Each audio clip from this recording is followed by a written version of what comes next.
Hello and welcome to On the Kerbs IndyCar. I'm one of your hosts, Thiemo Albers-Daly. Nate and I are back one more time for the rest of the latest batch of post-season IndyCar news. This time we'll be going over all of the recent Indy NXT driver announcements and some general off-season news too. We hope you enjoy.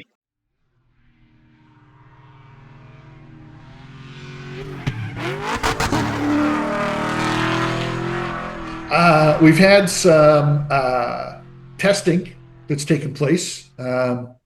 Several drivers that have. I made note of these drivers in particular just because we haven't talked about them yet and because they've not been announced in either IndyCar or Indy NXT for next season at time of recording, because it probably will happen when this comes out or just after we finish recording there will be something. But it was just some interesting names, I thought, because I wasn't predicting any of them coming into test season, I suppose. You've got Mick Schumacher, you've got Takanushin Ota and Niels Kulan. And all looking for a seat for 2026. Mick was testing with Rahal Letterman Lanigan, which I thought, again, lots of puzzle pieces to throw. I'm not against that one being thrown in there. Again, don't know what your plan is, but I like it a bit more now. Ota with Meyer Shank, I don't see him getting a seat there, but I like the idea of them thinking a bit more to the future. And then Kulan with Chip Ganassi, which after talking with you made a lot more sense as to why he was even there in the first place. Because I looked at his record and went, why? So, I think, again, we talk about, teams are looking for the next big driver to bring in. Obviously, Mick Schumacher, with that name alone is worth something to a team. He can be my new Dennis Hauger. It's more redemption. Come on. And, so some interesting storylines that'll probably play out there.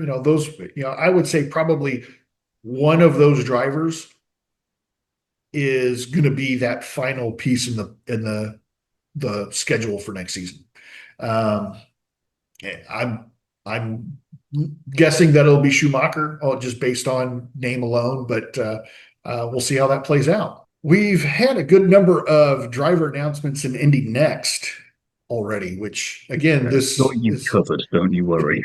This is where I've actually gone and done some research so that I can try and speedily go through this, because there's a lot more than I thought there was going to be by the time we got to recording this episode. Yeah, again, this is one of those things where I don't remember a time where we've had this many driver announcements in this series so early before the season starts. And I said to you yesterday, there's not been anything else announced just yet. And then I was going through social media and I saw these posts for Indy NXT. I'm like, no, not more drivers. But luckily, it was just birthdays of different drivers, and they were just sending. Oh, good. I've got enough to be researching as it is. To calm down, people. I'll run through the list and give you a little bit about each of them, and then if you've got anything that you want to say on any of them, jump in or wait till the end. But I may go on a small monologue here. Max Garcia, he's going to be racing with Able Motorsports. He's the USF Pro 2000 champion, so that makes sense. Jordan Missick, he's going to be there next season. He was P9 this year in the series, but without any podiums or wins. You've then also got Colin Kaminsky as the third driver that's been announced for that team. He had a limited season in 2023, it turns out, and raced Porsches this year. So he's coming back and doing it for a full season this time. So not 100% against that. It's been intriguing to see how he gets on, and glad that he was able to tread water in another racing series somewhere else rather than being really just shoved off the sideline somewhere. You've then got Able Motorsports with Miller Vinatieri Motorsports. They haven't announced anyone just yet, which is interesting. We might talk about them in a bit. I'm not sure.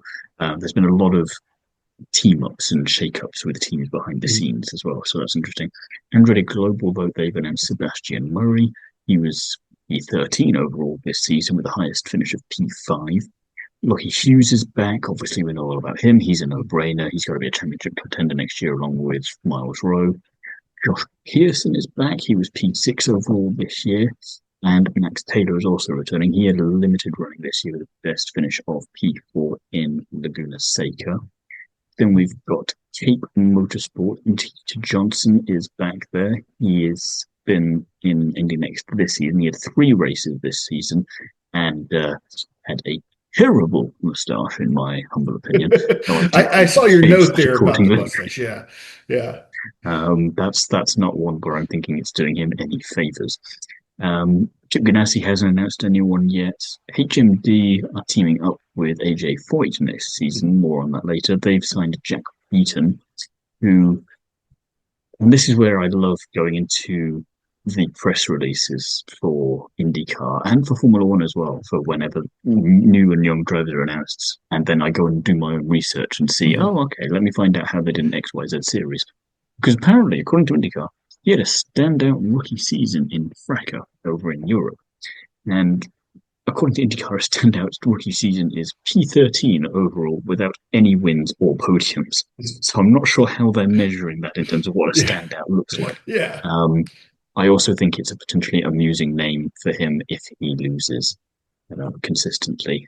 Mhm. Jack Beaton. Enzo Fittipaldi is going to be joining Indy next. That's obviously a name that a lot of people are familiar with. He was P6 in the European Le Mans Series this year, and he's done a bit of stuff for Formula E teams this year as well.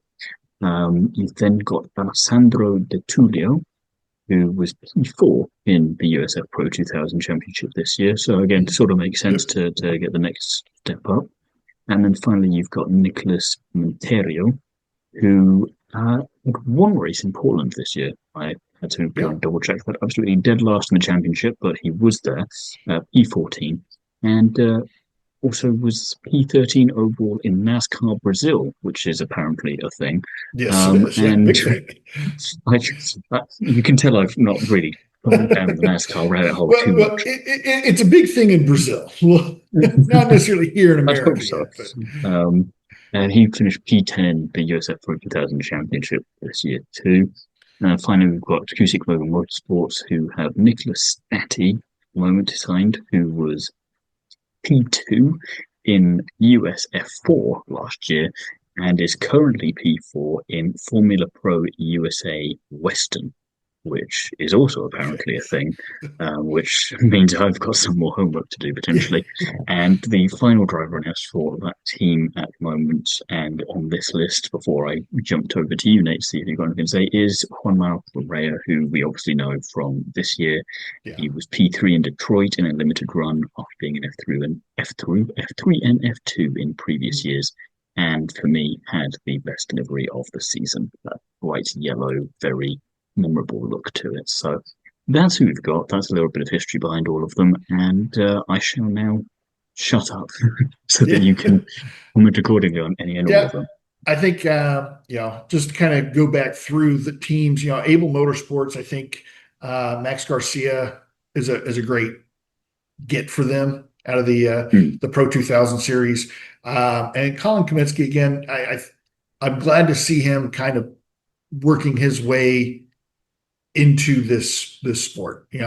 Um, it's kind of a name that here in the Midwest we're familiar with, but it just kind of it's a name that just kind of pops up randomly every once in a while, and you're like, oh, great, okay, I know this name, and but good to see him kind of come in. Able Motorsports with Miller Vinatieri. Um, you know, I would guess that Jack William Miller is going to be one of those drivers with that team. Shout out to Adam Vinatieri, who I know that's a name you're probably not familiar with outside of being a team owner. Very big name here in Indianapolis. Just got selected for the NFL Hall of Fame. That would be why I'm unfamiliar. That makes a lot more sense. He's pretty much the best field goal kicker we've ever had in the NFL, and he was with the Indianapolis Colts for 15 seasons probably. So That would have been my or next long. guess if you give me Yeah, 5 more minutes.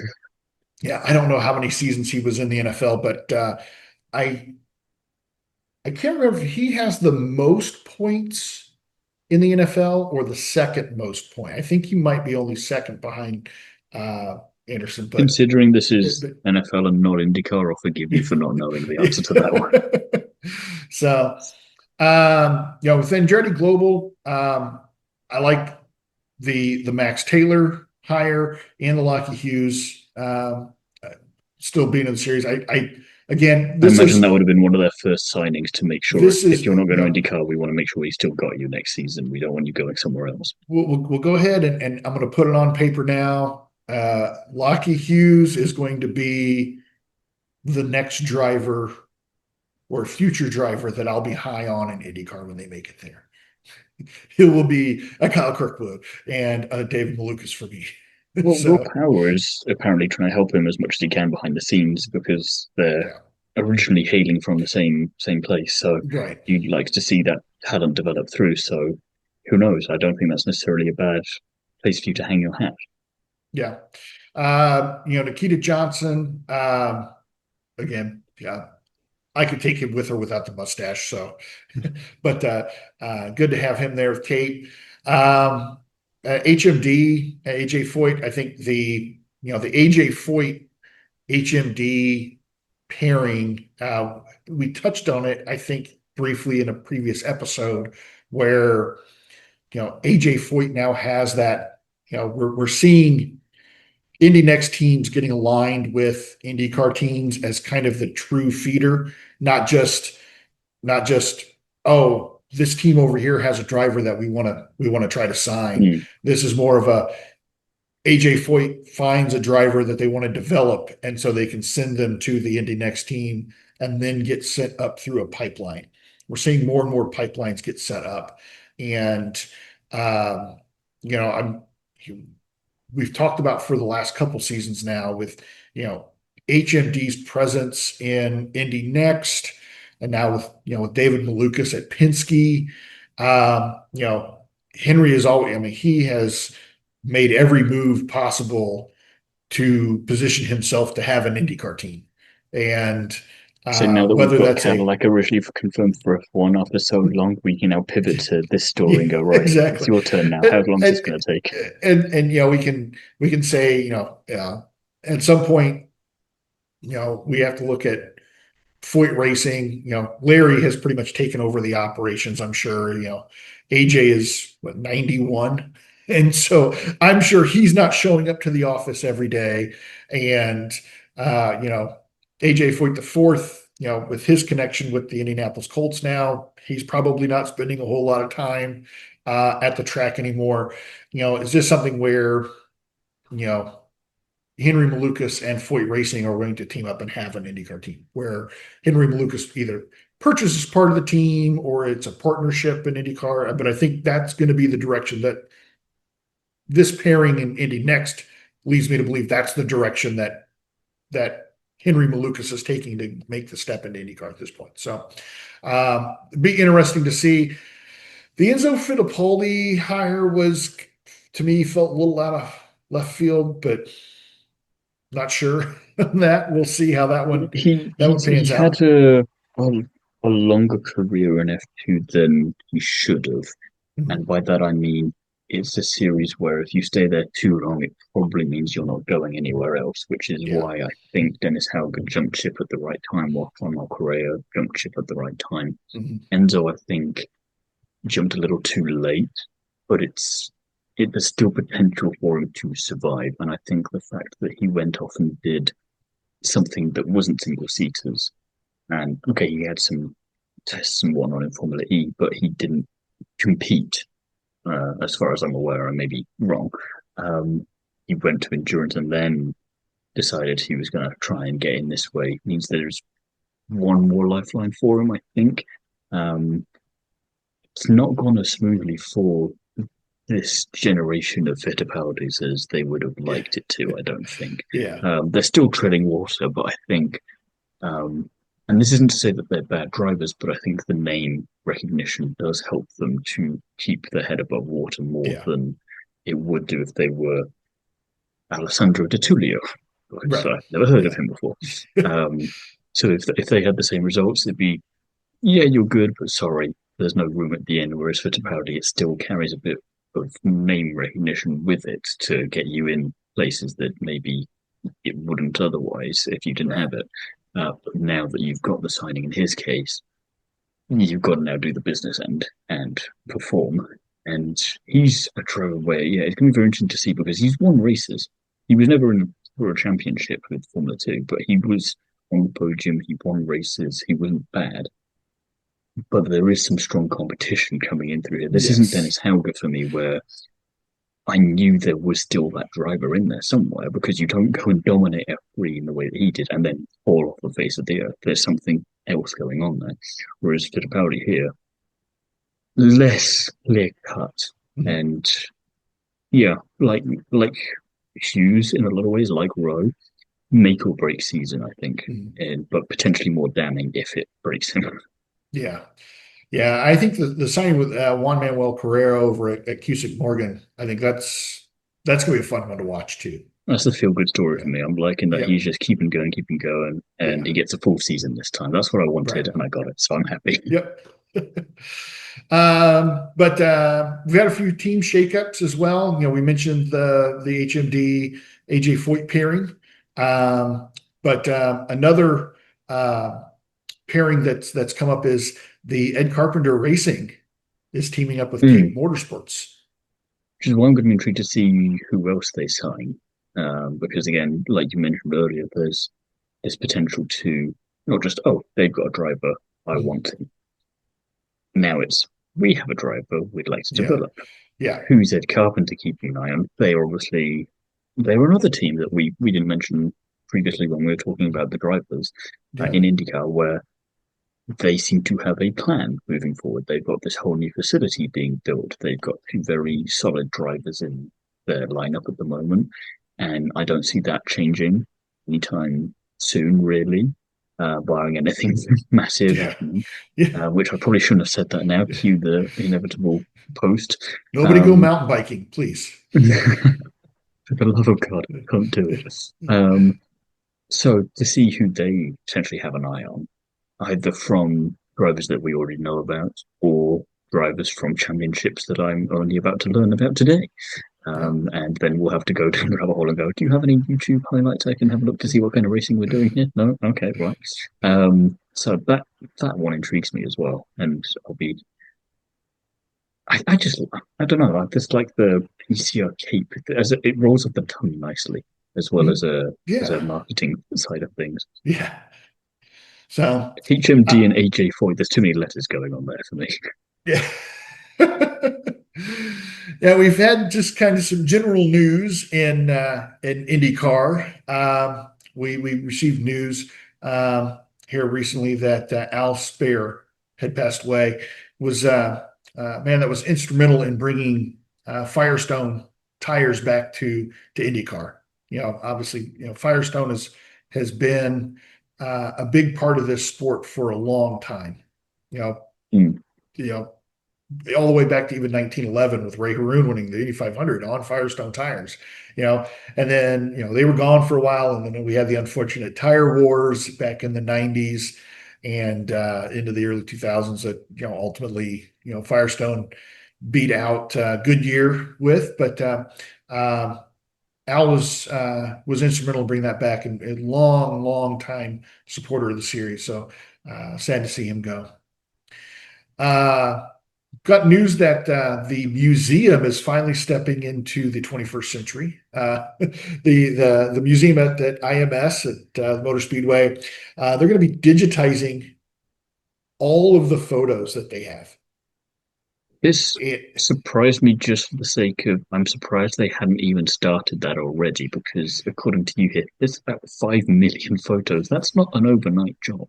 That's yeah, gonna take a minute. it's going to take a minute. Now they've done a good job of digitizing, you know, key photos. I would say I'm sure that there are probably hundreds of thousands of photos that they have digitized just based on, I've been Only to the four museum. million two hundred twenty thousand and forty-three to go.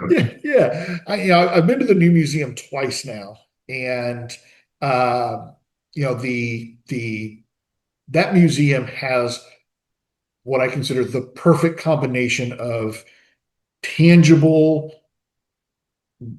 memorabilia and digital uh, a digital footprint in the museum. Interactive displays and panels like that.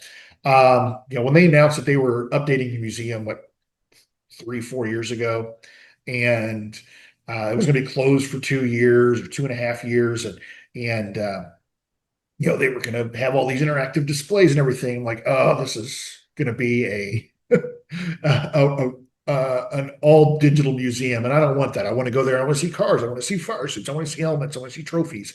You want to get told off for touching stuff you're not allowed to. Yeah, that's right. Hey, kid, don't touch it. So the museum has done a really good job of combining both tangible and digital, and going in and digitizing all of the photos that they have. It, I think, will add another layer into what you can discover at the museum, because you can go back and say, okay, I want to see, every photo that this photographer took from the inside of turn one at the 1991 Indy 500. Those types of things where you can say, okay, this was the photographer that was in front of my grandstands when I went to the 1986 Indy 500. And I can, see photos from the exact vantage point or near vantage point that I had from when I was, from a certain race or something. So I think it's going to be a really neat, thing to have for the museum. It might I think be as well from a definitely writing daunting. perspective, as someone who likes writing about IndyCar and has covered the whole last season of IndyCar pretty much in Indy NXT, you always want to be able to refer back to the history of the track. Yeah. And especially when it comes to the Indy 500, there's not going to be a shortage of stuff to talk about. And the problem that we face most often, as great as the IndyCar media center is for supplying photos and letting access not be too tricky to obtain, is that before a certain point in time, it gets quite tricky to actually find anything that you can use, never mind it be good quality. So if they're digitizing all of this, if they then decide that they want to make that even more accessible, or sort of, of course, we'll happily give whoever it is credit and give you access or have a hyperlink to the museum page and go, yeah, please do go there because it'd be pretty cool if you want to follow more of this stuff. Yeah. But it means there is that potential that we just didn't have at all before because it's all stuck in some box in a basement somewhere. That's right. Exactly. So I'm excited for that. They have a brand new exhibit at the museum that I'm looking forward to. That is the broadcasters of the 500. So getting to see that. I've been to if they don't make a little booth of their own so that you can pretend to be a broadcaster yourself, they're missing a trick. And I'm waiting right. for the inevitable picture of you with the microphone. Right. With the microphone. Was it was 2 summers ago. I got to visit, maybe like 3 summers ago. I got to visit the National Motorsports Broadcasters Museum in South Carolina, which is really neat. Got to spend a good part of the afternoon there. So I'm really looking forward to that exhibit at the museum. I need to just go ahead and pony up and buy a membership there. You might as well at this point. I might as well at this point. I've been there twice this year. Pays for itself after the second time. So, you've left the last bit of news is the best bit of news and potentially the most intriguing bit of news because I have no idea what the heck is going on here. But I'm sure it's all looking forward to it. When I was putting this note in or putting this in the show notes, I'm like, Tino's not going to know what this is. I understand words in the sentence, but altogether, not a clue what is happening. Yeah. So there's a new Indy 500 themed rest area that is opened in Terre Haute, Indiana, right as you come across the Illinois border into Indiana. Now, travel culture in America is much different than travel culture over in Europe, where you want to go to another country, you just hop on the train and you can go to 3 different countries in a single day. Where here, you can travel for the entire day and maybe only drive through, 2 or 3 states. And so with our interstate system, we have rest areas every, 90 to 150 miles. Usually they're out in the middle of nowhere. Or as you come across the state lines, a lot of times they'll have these big rest areas where you can pull off, and they've got vending machines and bathrooms and places you can walk your dog. And they now have an IndyCar themed rest area open in Terre Haute, which interestingly is where Tony Holman is from, who was kind of the savior of the Indianapolis Motor Speedway back in the mid 40s, and worked so hard to kind of pull it out of obscurity and make it what it is. So You know what I'm going to ask of you now, though, Nate, right? You're going to have to go there. You're going to have to take some photos, and then you're going to have to send them over. well, I'll be there in a couple weeks, so I will definitely my daughter goes to college in Terre Haute, so it's not like it's Well, that's all right then. it's not going This to is be out going of to my be way. what takes the social media game to the next level. Yeah, we'll do an on the spot promo for the channel from there. You I was see going to me say with my you've got to find see with something my these days to phone in the stand out from the rest bathroom. of the Yeah. from the rest of the crowd. And you know what? This is if this doesn't qualify, I don't know what does. This could be what puts us over the top, right? So Exactly. it's that hard hitting news that we're able to bring here at On the Curb. This So. isn't local journalism. I don't know what the heck it is.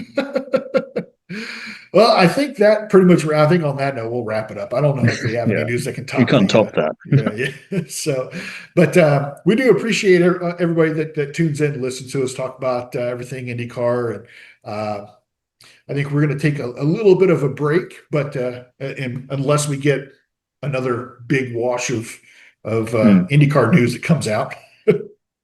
But Yeah, should be all right for the rest of the year now potentially, but you never know. There might be some excuse or other to yeah, come back yeah. before then. So, but we do again. We appreciate everybody tuning in, and we'll see everybody on the next episode.